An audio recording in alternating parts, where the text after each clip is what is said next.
काशी विश्वनाथ ज्ञानव्यापी मस्जिद मामले में देश भर में घमासान मचा हुआ है। ज्ञानव्यापी मस्जिद मामला सुप्रीम कोर्ट पहुंच चुका है और इस मामले में सुप्रीम कोर्ट ने सुनवाई करते हुए शिवलिंग की सुरक्षा करने का आदेश दिया। साथ ही मुसलमानों के नमाज पढ़ने पर रोक भी नहीं लगाई। कोर्ट ने निचले आदेश को निर्देश दिया कि जहां शिवलिंग मिला है उस जगह को सुरक्षित रखा जाए, लेकिन लोगों को नमाज से न रोका जाए। वहीं हर कोई इस मुद्दे को अपने हिसाब से देख रहा है और बयान दे रहा है। ऐसे में हमेशा अपने बयानों से विवादों में रहने वाले मशहूर शायर मुनव्वर राणा का भी बयान आया है। ज्ञानव्यापी मस्जिद में शिवलिंग मिलने के दावे को लेकर मुनव्वर राणा ने बेहद विवादित बयान दिया है और इतना ही नहीं, उन्होंने जज से लेकर मुस्लिम पक्ष तक को गालियां भी सुना दी। सर्वे कराए जाने से नाराज मुनव्वर राणा ने जज के लिए अपशब्द का इस्तेमाल करते हुए कहा कि वो प्रधानमंत्री होते तो उन्हें अरेस्ट करवा देते। मुनव्वर राणा ने कटाक्ष के अंदाज में कहा कि जज ने जो कह दिया वही सही, वो भगवान से भी बड़े हैं।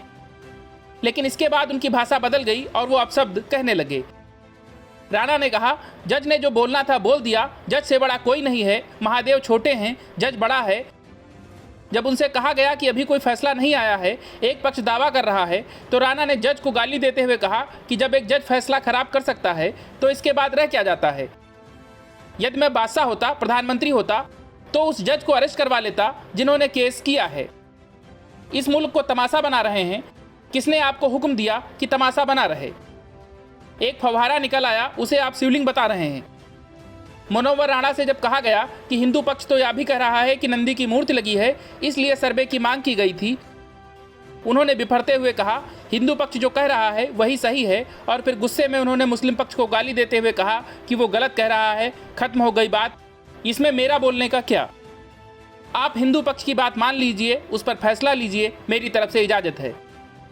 गौरतलब है कि कुछ याचिकाकर्ताओं की ओर से श्रृंगार गौरी की नियमित पूजा की मांग के बाद कोर्ट ने ज्ञानव्यापी मस्जिद में सर्वे का आदेश दिया था। 3 दिन तक चले सर्वे के अंतिम दिन मस्जिद के वजूखाने में शिवलिंग पाए जाने का दावा किया गया है। वहीं मुस्लिम पक्ष का कहना है कि यह फव्वारा है। Bureau report, news of India.